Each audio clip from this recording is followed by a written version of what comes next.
consider buying your processed oboe and bassoon cane from those friendly folks over at Barton Cane. Processed with care and precision for your everyday reed-making needs. Take the pain and injury out of reed-making by letting Barton Cane do the hard, repetitive, boring stuff. Free up time for practicing, happy hours, hikes, baking, and spending time with friends and family. Barton Cane, here for you. Visit www.bartoncane.com. Ugly Duckling Oboes is dedicated to the development of young oboe players. They provide quality handmade oboe reeds, private lessons, and high-quality oboe sales, rentals, and consignments. The oboes that they rent are conservatory mechanism oboes that include the left-hand F key and low B flat key. All are maintained by oboe-specific technicians. In-person lessons are available, as well as virtual lessons for students who live outside the geographic area or have transportation and scheduling challenges. They also offer online college audition coaching for high school juniors and seniors who plan to audition to be music majors. Visit uglyducklingoboes.com for more details on how you can set up yourself for success and sign up for their newsletter. That's uglyducklingoboes.com. Hi, I'm Galit Kaunitz. And I'm Jackie Wilson, and you're listening to Double Reed Dish, a podcast for oboists, bassoonists, and the people who love them.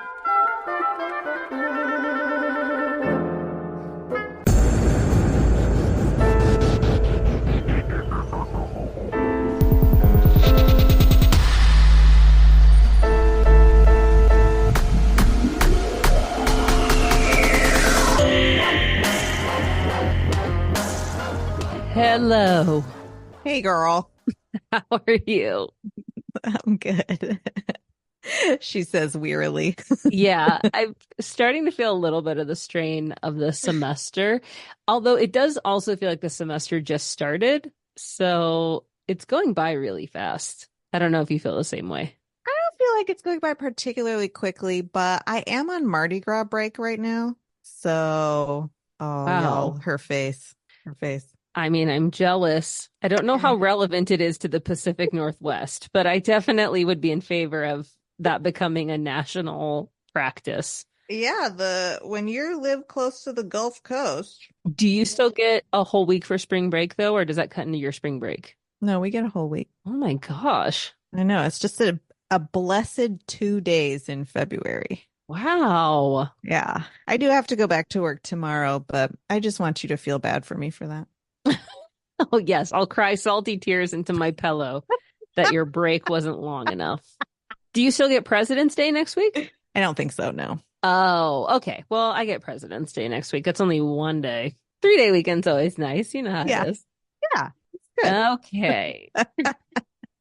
So today we are dishing about compliments. Mm-hmm. This was inspired by a experience I had, I guess it was weekend before last at this point. I did this amazing marathon of a concert that was also just so much fun. So the first half was like this overture piece I didn't play on, but then it was the Mozart Sinfonia Concertante for 4 winds. So I was solo bassoon and got to play with 3 other colleagues who I love playing with. And have you ever played that piece? Mm-mm. It's a big blow. It's like over 30 minutes. And most wind concerti are not. And so you're just playing and playing. The second movement bassoon part is brutal, but it's really pretty. And it's actually not, except for endurance, very high pressure at all in terms of technique or whatnot. So you kind of just get to enjoy yourself playing. Mm-hmm. And then the second half was Peter and the Wolf. And I'd never played Peter and the Wolf, so I haven't either. That needs to come back in rotation. But is it really an excerpt for y'all? Not a huge one. Not like it is for bassoon or flute. No. Or clarinet. Or anyone else. Everyone else. Everyone else? Yeah, I mean, it's not the biggest excerpt for us, but it's a pretty big excerpt, and I'd never played it before. And so I told the conductor, I was like, I know I'm doing a concerto, but I will put on a black cardigan over my pretty dress and I will sit because I want to play Peter on the second half. So I did that, and it went really well, and it was tons of fun. But what inspired the dish is that as I was standing backstage waiting to go on, and the rest of the orchestra was heading on to stage to play the first piece, the concertmaster stopped me and gave me a very specific, very detailed, loving compliment about my playing. And I don't need to go into it because it's not like, and then she said this, No, and I then she want to said hear this. Yeah, it was it. just about how she was enjoying the way I was playing the Mozart and whatnot. Getting a compliment from a string player about Mozart is the ultimate compliment. It just made me think like, we need to do this. Like, as colleagues, Mm-hmm. we need to make sure that when we hear someone doing something that we're like, oh, that's the best. That just sounds so lovely. Like, I'm a huge advocate for make it a point to go say it. Because especially once you leave student life, feedback is kind of something that you have to provide on your own. Mm-hmm. And so it can really make someone's day. And I feel like we've all have compliments that just stick with us that we've never forgotten. And this field can be a little bit compliment deficient at times. Yeah. And I wanted to have a dish where we just gave our listeners the opportunity to either prove our point by sharing a compliment that had been given to them that stuck with them as significant, or shout out and give a compliment to somebody else. Oh, And love they it, love it, came love it. through in droves. It was fabulous. But before we begin, do you have a compliment that has stuck with you or that you want to extend to someone else? I have both. When I was in undergrad, I remember I had like a year of English horn because Luca really wanted me to just blow way more air. And so we had this really big rep year for English horn in orchestra, and he put me on everything. And so I had to like really figure out how to play English horn, and shockingly, it required more air. And I remember we were playing Ravel Piano Concerto, and the principal flutist is still, but at the time was like one one of my peer musicians who I deeply admired, like such a talented musician, has always been and continues to be. And she turned to me and she said, "Your English horn playing makes me cry." And she had tears in her eyes when she said it. Oh. And that compliment has stuck with me for the last however many years. I mean, 20 years almost. Yeah. Yeah. So like the sincerity of it, it's so impactful. Absolutely. And then the compliment I'd like to give is I play a lot with Rebecca Mindock, and she has the widest, most expressive dynamic range I have ever heard an oboist do. And she does it every time. Like every time we play together, I'm like, oh Lord, it says pianissimo. She's gonna play. She's gonna play a real pianissimo, so I better figure out how to do it. Oh no. Yeah, it's so gorgeous. So that is the compliment. So we, of course, took this question to our listeners, and we got some really amazing responses.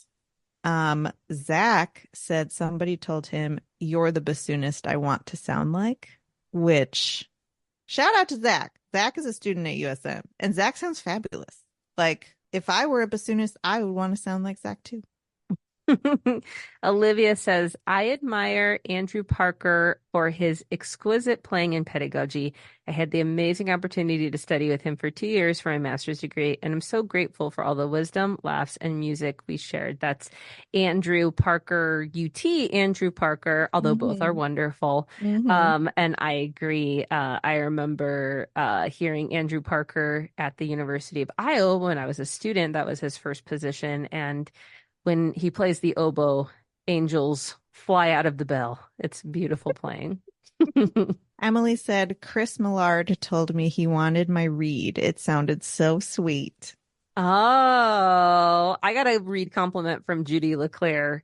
Now, I think decades ago that I've never forgotten. That was like, sometimes like when you're having a bad day, it's just like you remember like, oh, Judy LeClaire told me I had a perfect reed. So things can't be going that bad. Friend of the podcast, Rachel Becker, said, I got an amazing compliment about the feeling of freedom in my playing.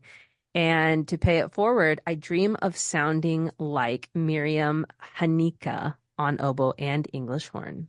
That's beautiful. Rhett says the compliment that he received was, Your English horn solo in Dvorak 9 was so beautiful. I want you to play it at my funeral. Oh, God.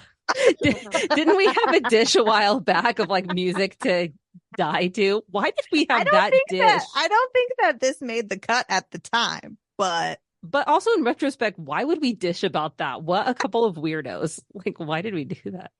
Ted Soluri said, someone once told me I was the Pavarotti of the bassoon, and two hearts, because even when you're the principal bassoon in the Dallas Symphony Orchestra, compliments mean a lot. And we all need to hear them, right? they do. Oh, Mariah said, once one of my oboist colleagues turned around after rehearsal and said, Mariah, if there was an intonation Olympics, you would win. Oh, gold medal in the Intonation Gold Olympics. medal.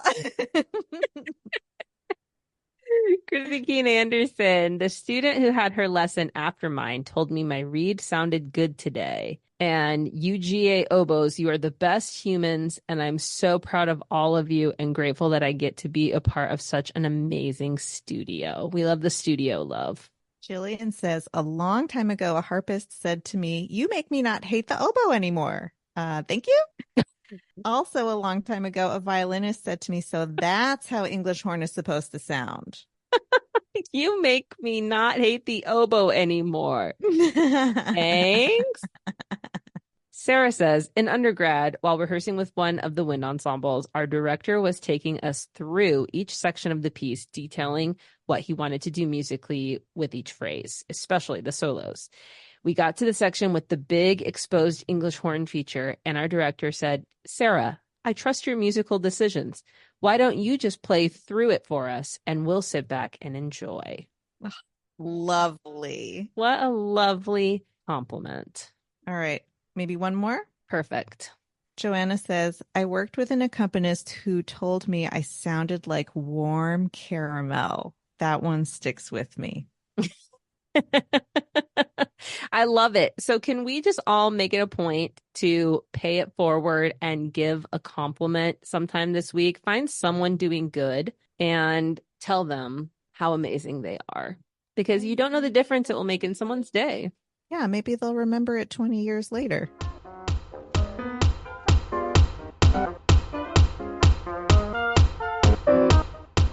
Hey, oboists! Have you ever found it difficult to sort out when and how to find a new oboe or English horn? Oboe Chicago streamlines the process, providing personal and professional consultation and a large selection of lovely instruments. The process feels comfortable and thorough. Selection includes F. Lauret of Paris, Howarth of London, Covey Oboes, and Fox products. For a current listing of Oboe Chicago's selection, please visit www.oboechicago.com. For a credit of $100 toward shipping, mention Double Reed Dish when you call or email Shauna. Chemical City Double Reeds is a full-service double reed shop specializing in the sale of instruments, cane, accessories, and sheet music. Double Reed Dish listeners can enjoy free shipping with code DRDISH, all caps, no spaces. Visit them in Baton Rouge, Louisiana, or online at chemicalcityreeds.com.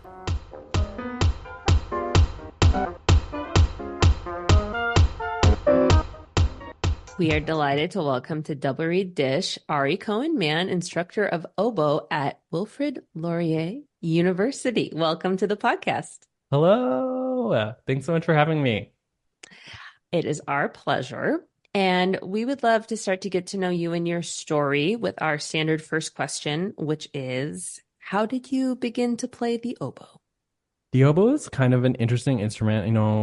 We all play it. It's just sort of more obscure, and I ended up finding it in elementary school band, totally not knowing what it was because there was someone else who had played it. I was signed up for band by accident in the first place. My family had just emigrated from the Netherlands to Canada when I was 12, and yeah, I thought I was going to be playing bass guitar and have a real band, like the like a rock band. And it was very far from that. Um, but we played like a Harry Potter medley, and there was a girl who played the oboe, and she sounded incredible actually. Like she had lessons and everything. So I was like, oh, this is a cool instrument. Like I want to play that. And I was playing the flute because my dad had played it, and yeah, I heard that really cool sound. I was like, I want to do that. And yeah, about a year later, I started on the oboe, and I had like a wonderful mentor in a graduating student from my high school, Katrina Bly, um, who is an incredible oboist and plays in the Naden band, or recently left the Naden band to do other army related, Canadian Forces related work. But yeah, I was glad to have a teacher right away, and that sort of steered me on the music path. What made you decide to become a professional musician? Did you have an aha moment, or was it sort of gradual? I think it came very quickly, but then sort of slowly afterwards, like built up more and more. So I think my aha moment was in grade 10, they asked us to do these job shadow projects. At that point, I was studying with Roger Cole, the former principal oboist of the Vancouver Symphony, and he played along and answered my questions and took me to a symphony rehearsal. And so I got to sit on stage when they were rehearsing Firebird Suite. And when the Infernal Dance started playing, I was like, oh, this is it. Like, this is the most fun thing ever. And so much energy and so much color. And like the whole orchestra is just like rocking, kind of that rock band feeling that I was looking for, when I started. And yeah, and then it felt a bit like a pipe dream, and wasn't sure if there was something that I was going to actually be able to do. I think I had a lot of family pressure to pursue something in the sciences, the standard Jewish, doctor, lawyer kind of thing. So I decided so I managed to convince myself that this was like a worthy pursuit and that I was someone who could do this. And then started out as a double major with computer science in my undergrad. And yeah, it took a while, but eventually I got my parents on board and they were okay with me pursuing music full time.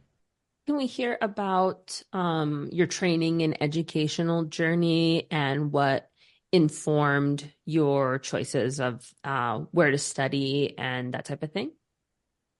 Yeah, so going into university, I just played oboe for just over like 3 years or so. So I didn't have a ton of exposure to like American schools or anything like that. So I'd only applied to the University of British Columbia and the University of Victoria, which were both local and drivable. So we went there. My parents came and joined me on campus for the audition days, and yeah, I ended up at UBC, where I studied with the late great Beth Orson. So much love to my former mentor and teacher, and she really inspired me a lot. And she said, you could do this. There's room at the top. Like if you're really good and you work really hard, people will want to play with you. And if you're a good colleague and you make people feel good and feel happy and you know included.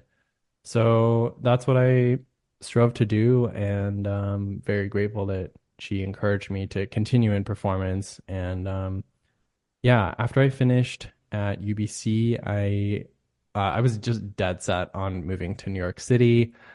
We went there. I went there in high school, and I just like loved all the skyscrapers, and just like there's just so much going on, and of course Broadway is there. So yeah, I I would never advise this to anyone, but I only applied to the like three New York City conservatories. And yeah, I'm like lucky that I even got in anywhere, but no, it was great. And I ended up doing my master's at Manus with Sherry Seiler. And then after that, I just wanted a little bit more school. And so I did my artist diploma at Yale. with Steve Taylor. Can you tell us a little bit about the differences in teaching style between, you know, all of your various influences and what you grabbed onto the most? Yeah, of course. And in addition to these people, like there were so many other people that I got to work with and study with at various like summer festivals and stuff. So there's just so many influences that have like are in my little voices in my head, oboe voices, with like sage wisdom and advice. And I really think that I'm a total mishmash of different schools of thought within oboe. And I've always just had the approach of like, I'm going to try to figure out what works for me and like take the best from everyone that I encounter. So like very early on, I went to like Marrowstone Music Festival, and Becky Henderson was the oboe teacher the year that I was there, and she taught me so much about like voicing and how to um, you know make a nice sound, which like is really complicated and unintuitive and different from a lot of other instruments. Her sound was like you could feel it vibrate in your own face, the way that she was Absolutely. voicing it. Absolutely. Yeah. If she wasn't playing in the same room as you, your own face would vibrate from the You can sound. feel it just at the bridge of your nose. Yes. Totally. Um, yeah. Beth, my undergrad teacher, was just very methodical. It was so great to just explore. We did a lot of Barrett's, lot of Barrett melodies, a lot of Barrett articulation studies, and just learning how to phrase and how to build a setup that was good. Um, and then I had a great summer working with both Elaine Duvas and Richard Kilmer at like Hidden Valley and the Banff um, Center, which no longer has. They used to have these master Right. classes, and it was like a 3 week long thing. I think it was 3 weeks long. Working Yeah, I with did it. I did it with yeah, Kilmer yeah, too. I did yeah, probably did it way earlier than you did. And I yeah. also did Marrowstone with Becky Henderson. Oh my God, all I these think like we're the same. yeah, little parallels. I love that. But those summers were like humongously influential in Oh like yeah. how I play, because like you just are immersed in like having this teacher around you, like teaching you both like one on one, but also in the masterclass setting, and getting to hear how they teach other people and seeing you know, feeling validated, of course, when they like pick on the same things that you think they should pick on, but like learning a lot and having like eye-opening experiences, seeing how they approach teaching and what they will comment on, what they decide is their like number one priority or something that can be solved during a masterclass period, which sometimes is 15 or 20 minutes, right? And usually we really want in that very small time frame to give something very concrete to the student that they can walk away from and like be like, "Oh, I learned something today." Mhm. Um and then Sherry was really intense. She was great. I love her so much. She was a really like strict with technique. Like we did so many scales, um, chromatic scales in like thirds and fourths and fifths, like all in different rhythms and triplets and quintuplets. And it was hard. I was sort of in this like um mindset that oboists didn't really need to have the same technique as flutes and clarinets because our music is a little bit easier or something. Of course, it's totally delusional. Like, of course, like making reeds is not a good enough excuse to like not be able to play technical things at a high level.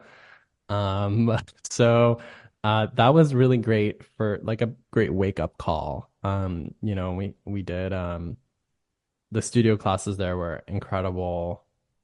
I feel like I learned so much from every single studio class. Like, and Sherry sharing her experiences of being in the New York Philharmonic for just all those years and all the crazy things that she had to like jump into performances with like no rehearsal. And that happened while I was a student there, like many times. She'd be like, oh, okay, it's just the very last performance of like pictures at an exhibition, and tonight I get to play. Like, they've already done 3 or 4 performances and however many rehearsals. And yeah, she really had just like iron nerves, like just or nerves of steel, that's what they call it. Do you think Um, that's because her technique is so solid? yeah, Yeah. absolutely.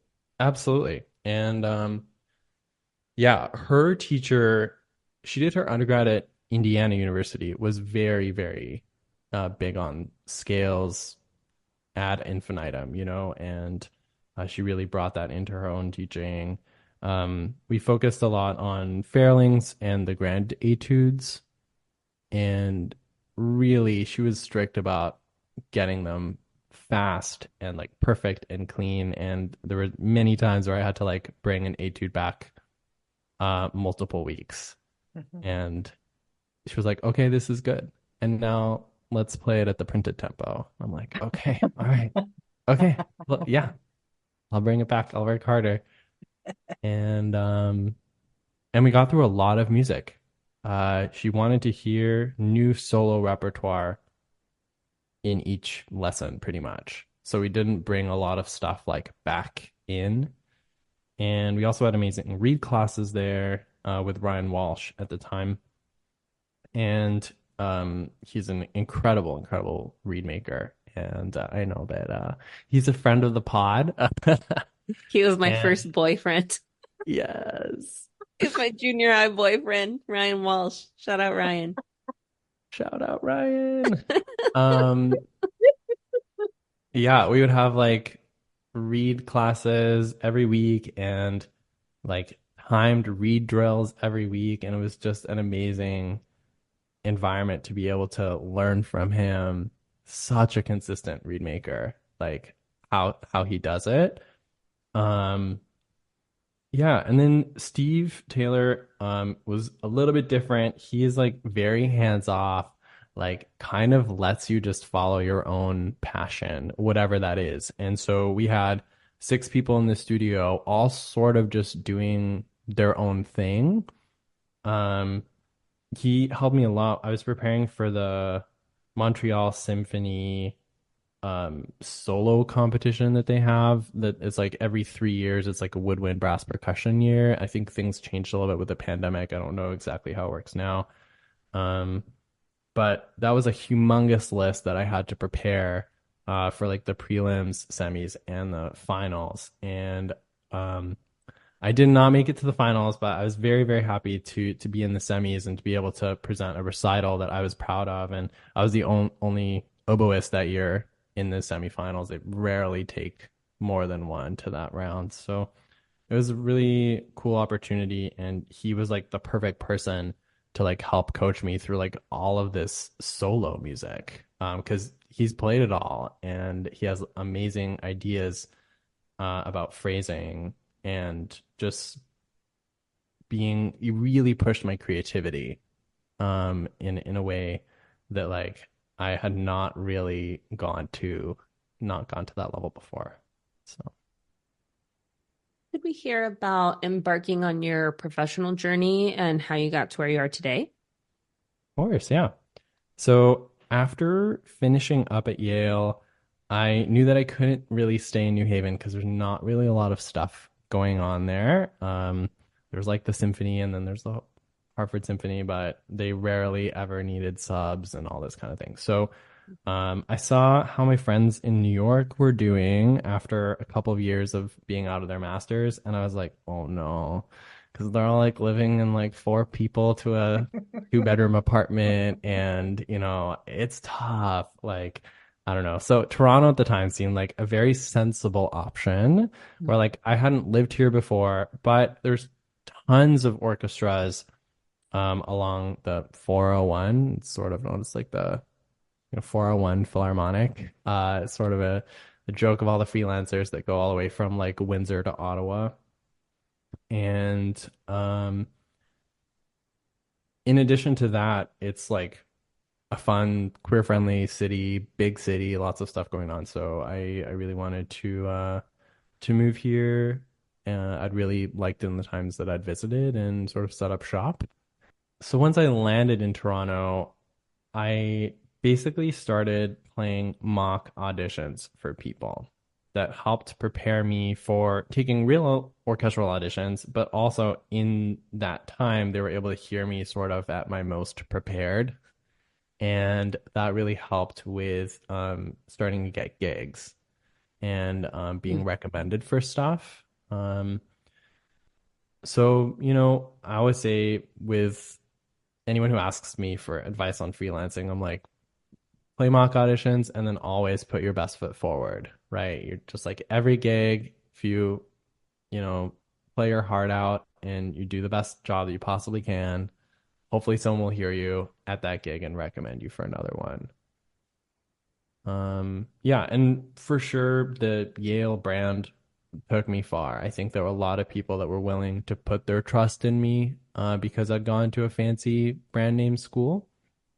Um, but I think like staying and still being asked and all that kind of stuff is just like doing the best job I can. And, Kilmer had this amazing viewpoint that's like, he'd ask us, what's the most important concert that you've ever played? And it's like, it's the one you're playing right now, you know, and always, trying to sound as beautiful as you can.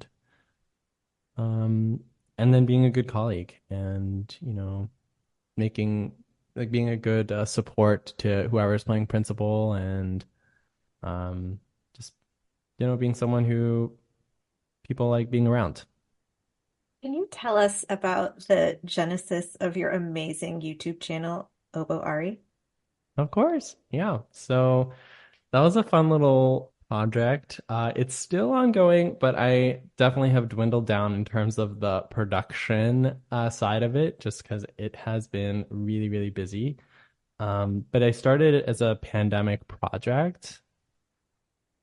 I was pretty bored, I think, as many of us were at the start of the pandemic, and I sort of thought that not a lot of people were doing this kind of thing. Like I know my good friend Danny Cruz was putting out some YouTube videos, Oboe Files, and then of course Jeanette Engel had like some great reed making videos out there, but there wasn't too much outside of that.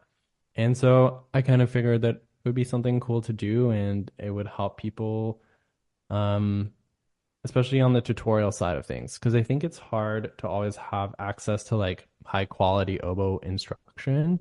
And um, yeah, so I started, my first one was the Mozart oboe concerto tutorial, where I sort of talk about how to prepare the exposition of the Mozart concerto for someone who had never played it before. And it was kind of a hit, and I got really good feedback from it, and just made more and more, and kind of it grew naturally from there. I think a lot of people, it was entertaining enough. I like tried to be like funny and, upbeat, and I think people connected with that. So yeah, it was fun, and hopefully I'll get out a few more videos this year. I have ideas. It's just like about, carving out the time now to like sit down and film it and then edit it later. I know from like your own editing processes that sometimes that can be very time consuming. Video is really different, though. I'm very good friends with Aaron Oft, who's kind of the bassoon uh, equivalent.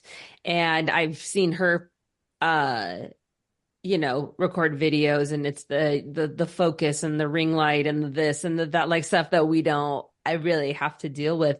And it is like a whole other um skill, really, to not only the production aspect, but the creating content, and then also advertising it and gaining a following and getting eyes on it. And so I have a couple follow-ups actually about your YouTube channel, but I wonder if we could start with just kind of that learning curve. And it's such a uniquely like now skill that none of Totally. us were given. We just kind of Right. watch and see how we could apply it to classical music. So talk to us about that experience.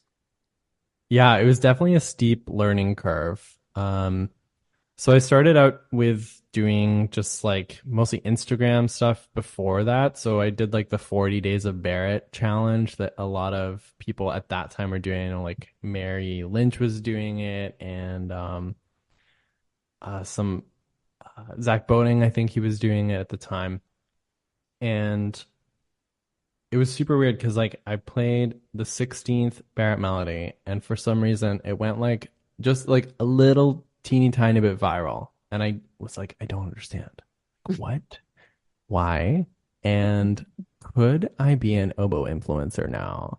Like it was just like, what, I think we get a little dopamine hit with like all the likes and stuff. And you know, I definitely feel like I have like good intentions with it and whatever. But I'm not gonna lie that when that video went like just like a little bit, it got a little bit popular, I was like, okay, all right, like let's see what we can do from this. Like kind of like this feeling.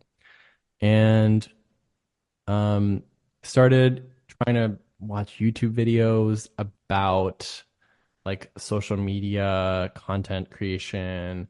I read some books. Definitely some of the books that I read, by now are completely outdated. Like that's the thing. It's like this was 2020 and things move really, really quickly. So Mhm. it is even a challenge to teach a class about like digital content creation because the formats change, the branding changes, like my branding maybe a little bit less, but like for sure like the way that you want to like optimize the videos and whatever hashtags you want to use and how many hashtags to use and what should the length of your video be and like all these sort of things you really need to optimize if you want to gain traction on like TikTok, which right now TikTok is sort of the biggest platform and is kind of the best place for really quick growth. Mhm. Um, and like I'm not like a big TikTok person whatsoever. Like do not use that. I barely open TikTok, and when it is, it's like I got like a few little TikToks that my friend Sophie sends me. So I'm like, okay, open my inbox. Let's see what are the funny things that she sent me. But I don't really use it professionally at all. Um, but that's sort of where the most popular content lives right now is these like shorter videos. And then Instagram Reels would be sort of the same thing, or YouTube Shorts, sort of similar. Um, but I think for me, YouTube videos really are the content that I'm most passionate about and are mostly the ones that I've focused on. And, it's important to like recognize where your voice kind of lives. Mhm. Um, yeah. Um, there's a lot of trial and error.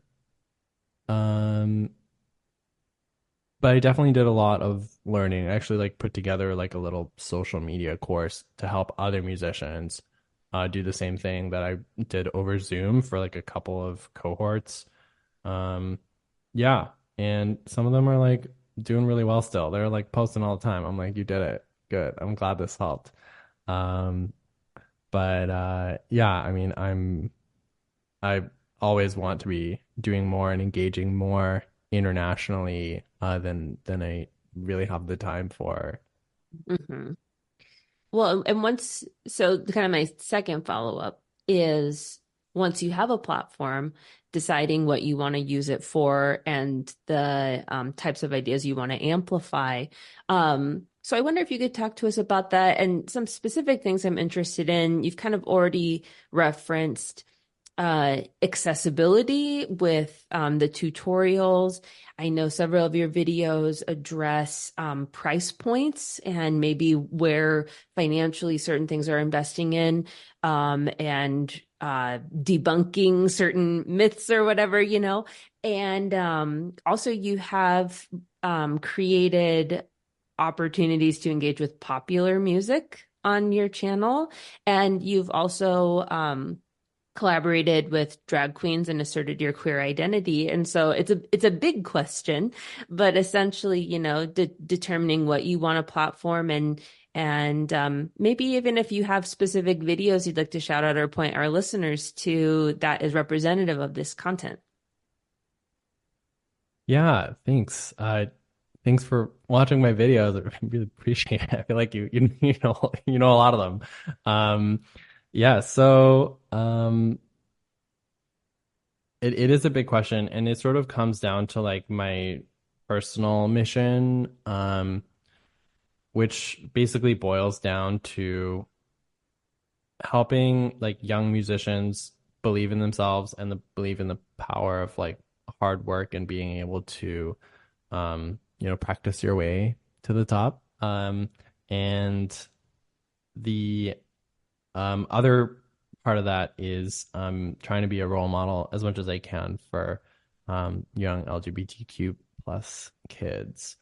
When I say kids, I mean, youths, any sort of people who are finding themselves still. And I think, I only found, parts of myself a lot later in life. And I think a big part of that is not really having that representation and seeing like what non-binary could look like in this world, right? And so I think being out there and being someone who embodies that and for a lot of this kind of stuff, there's no rule book, there's no etiquette book on like how to be non-binary. And I think, just trying to be an example of, one of many, hopefully, of just people that are navigating this world in our own way. Have you gotten feedback from people who have found you and said, wow, this is everything that I have been looking for? This is so validating. Absolutely. It's really meant the world to me to get those kind of messages. I've gotten quite a few of like people that are not out of the closet yet and like hope to be and see that like it's possible to like have a career and be out. I think that um there's so much stigma still out there in especially in certain parts of the world. And seeing the that I am doing it and I'm a professional and I'm queer and I'm not binary and just living every day, as honestly as I can. I think that that does it does inspire people, and I'm really grateful to have heard from some of them, and I'm sure some of them I haven't heard from, but they're still being able to benefit from that. It's such an amazing thing. Like it's a scary thing to put yourself out there like that. And it's a vulnerable thing, but I could imagine that it would be incredibly impactful and helpful for young queer non-binary people. I mean, I remember when I was coming out, I reached out to a mentor in the field who I emailed her and I was like, "Oh, is this gonna ruin my life?" And she was like, "No." Right, but that fear is real. It's very real. It's very real. And I remember just being so overwhelmed by all of it that even the thought that it could happen was so like terrifying. Absolutely. So to have you out there, saying, "Hey, it's great. Not only is it okay, it's great." Yeah, Like that's such a powerful thing. I appreciate that. Thank you. Mhm. Related, can we hear about the intersection of drag and oboe playing? Yes, I think there's gonna be more. Um, I I did drag a lot when I was in school. And in New Haven, actually, I hosted New Haven Pride 2015. It was a great party. And I used to do like monthly shows at like Partners Cafe in New Haven. And yeah, that was something that was like really important to me at the time, um, to like express my gender identity and to like, like just starting to do drag like helped me learn so much about myself. Um, and when I moved to Toronto, I sort of had like way less time to do anything of that sort. And I sort of like put all my drag away in like this little box, and I was like, I'll come back. I'm not throwing any of the stuff away. Um, but I'm not sure at what frequency I'll be able to get into drag because I'm like really focusing on, trying to build a career. And a lot of times, drag shows happen the same nights that classical music concerts happen, Mhm. so um, there's just a challenge there. But I do think there's a lot more things happening here now than there were even when I moved here like 7 or 8 years ago. Um, but I think that like now that drag queens have sort of entered the mainstream like consciousness as something that are so like reviled and hated by the right, kind of makes me want to do drag more and like return to it and do it more often. The most recent time I got in drag was actually for a protest that was happening here in Toronto in Queen's Park. There were this like horrid right wing group that was protesting uh, basically like students learning about the existence of queer people in the sex ed curriculum. And so, How scandalous. I know it's so ridiculous. Anyway, whatever.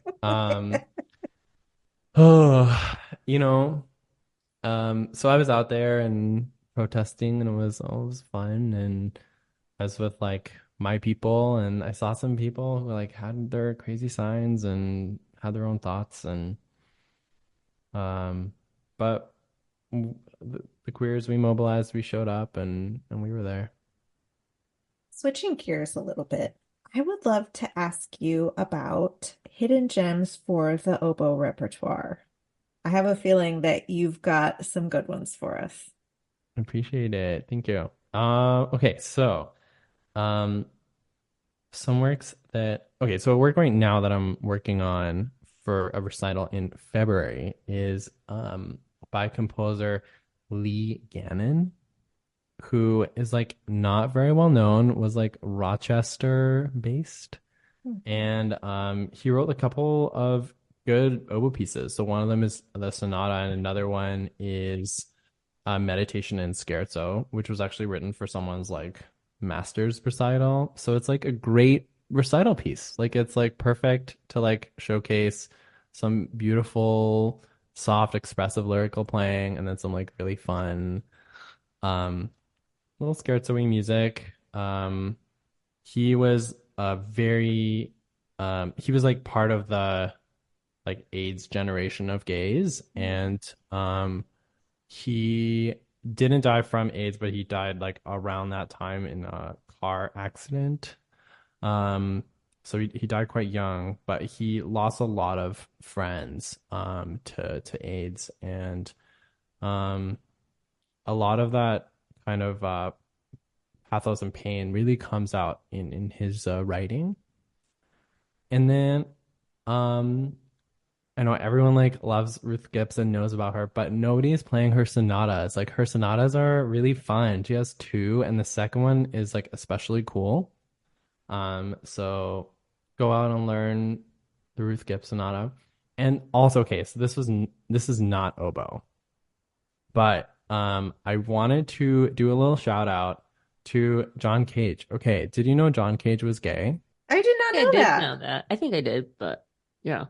Okay, so like nobody, okay, when I ask this to other musicians, a lot of times people don't know that John Cage was like very out proud gay. And I think mostly people know John Cage for 4 minutes and 33 seconds. which is like fine and it's a cool piece and it's like very novel and it's very unique. But he's written a lot of other cool things and also a very accomplished visual artist.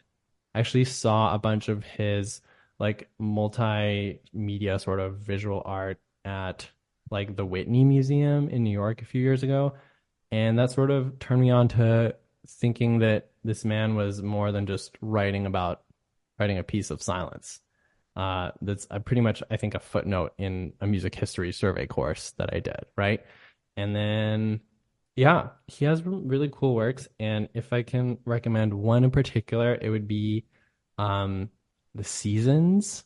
It's a ballet work from 1947 and has some really nice double reed stuff. Go check it out. There's like Amazing. recordings on the streaming places. Are you familiar with the works of Julius Eastman? The name rings a bell, but I don't think I know. I wouldn't be able to like say any pieces, no. I think you'd be very interested in his artwork. He's minimalist, but because he was Black and gay and asserted both his racial and sexual identity, specifically utilizing titles of works that would reclaim terminology that had been weaponized against these populations. Even people can get a little cagey about programming him now, but yeah, I think you would really enjoy checking him out and his Thank works. you for the recommendation. Appreciate it. So it's a double read podcast. And so we like to get into the nitty gritty about read making. I want to start with a question that may be truly stupid and then segue into a more standard question.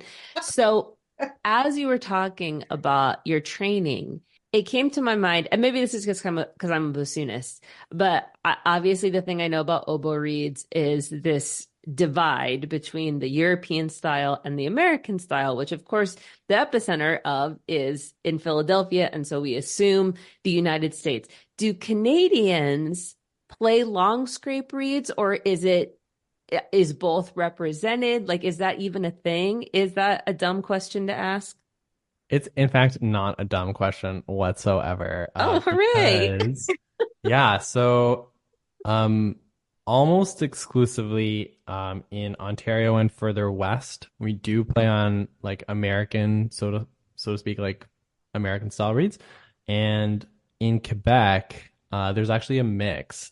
So a lot of people play short scrape reeds, like Quebec City in particular, and in Montreal itself, it's like a 50-50 split. So you'll see both, and you'll see like there'll be people at a gig where one person is playing American style and one person is playing like European style. Oh, wow. That's so cool. So if people leave Canada to study, does it tend to go along those lines? Like people who play long scrape reeds study in the States and people who play short scrape reeds study in Europe? Yeah, not exclusively, but I do think that would be the trend. Yeah. Okay. All right. Now I would like to hear about your reads. Our listeners love to hear about the geeky stuff, like the machines and tips that you use, your approach to habits, and all that good nerdy stuff. Read advice. For sure. Okay, so I'm actually really excited about this. So I bought a shaping machine and I'm a little obsessed with it. Yeah, hand shaping is so 2023. Shaping machine 2024. I cannot I cannot be bothered with hand shaping anymore. It's way too much work. And yeah, I don't know. Like maybe I wasted all this money on like quite an expensive machine, but I think quality of life, it's worth it. I hope it'll last my whole career. Yeah, and I just have a couple of shapes. I have one for English horn, and then I have like the Mac plus plus shape or form, I should say, for this machine, and that is a little bit different than there are like multiple versions floating around of Mac plus plus like traditional hand shapes. Um, yeah, but it's an amazing shape and I love it. And it's like perfect for me right now on my instrument. I think Elaine Duvas said, she's like, you think you'll have your reeds all figured out, but then the oboes will change. Your like whatever is like on the market for oboes is going to dictate what your reed making style will be. And I definitely think there's truth in that. I have switched a few times. Like I used to play Lore, and then in 2014, I switched to a Howarth XL, which I played as my main instrument for about 7 or 8 years, and I got the Howarth LXV VT, which is what I play on now. And yeah, all those oboes are quite different, and learning how to make reeds for that instrument is um, a unique challenge. And I don't look forward to, you know, 6 to 8 years from now when I switch oboes again to have to relearn how to make reeds. But it's just part of the ongoing learning, which we kind of have to embrace in our field. Okay, what else? So I use what staples do I use? Kyorugi 47 millimeters, 2 plus brass. Not the um hollow kind or whatever, the kind that have cork on them. Mm. And then I tie at 72 and I measure my reeds while I scrape.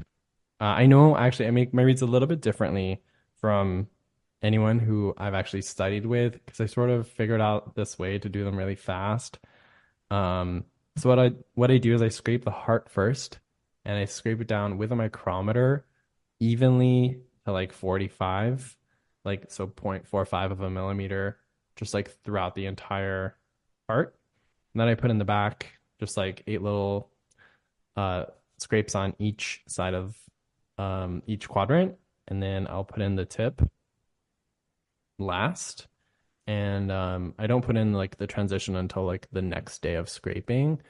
But yeah, I've just like this sort of has really worked for me, and using the micrometer to measure the heart has helped me a lot in terms of the consistency of it. I think other oboists that I've like made reeds with, like we have our little reed making kiki kind of hangouts. People will be like, "Oh, I think you have like a thick spot in the heart or something like that." And I'm like, I cannot see that. I cannot see that with my eyes. So I think having um a micrometer that I use very consistently, at least for the heart, but definitely if I'm having trouble with finishing the reed, I'll use it on the tip as well. Just helps so much with like balancing the reed. And just it brought a lot of consistency to my reeds, which is really what I need. What do you have coming up next? And tell us where we can find you on the internet. Yeah, so up next is February 24th. Laurier is having a big double read day bash. We're very, very excited. So Kathy McLean is our new bassoon instructor, and we have two guests coming in from the University of Michigan. So we have Jeff Lyman and we have Nancy Ambrose King. So we're gonna have a really big fun party. We're all gonna give classes and have a fun little concert in the evening. So I'm really, really excited. If you're anywhere near the Kitchener Waterloo area or feel like driving, please come. It's gonna be really fun. And in terms of where you can find me, I'm pretty consistently at Oboari, so Oboeari, and that's gonna be on Instagram, and YouTube, and my website, oboari.com. Before we close, can we hear your advice for a young musician who aspires to have a career like yours? So I have a little bit of what's now, I think, known as a portfolio career.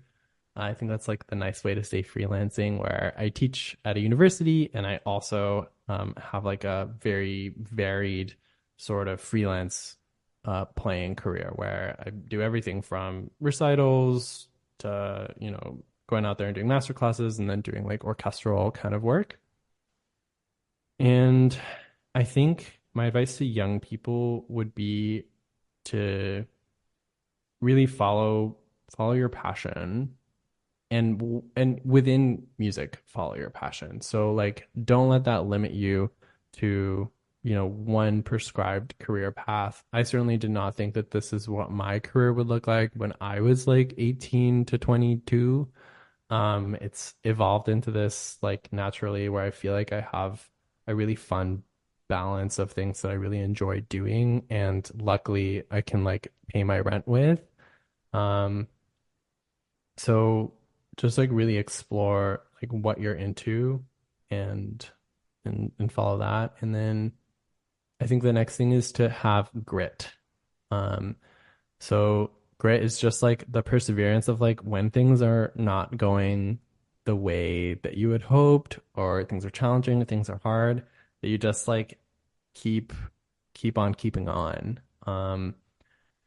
There are going to be really hard parts of having a career in music. And I think it's not talked about enough.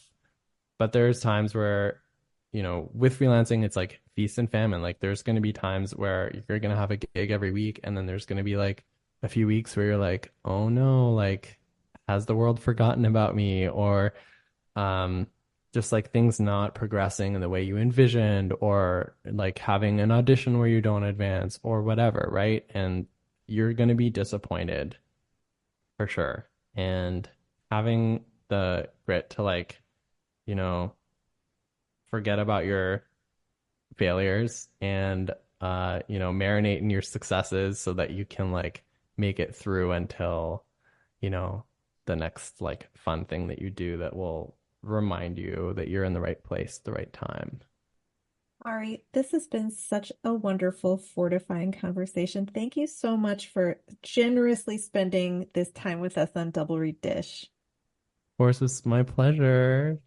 Thanks for having me.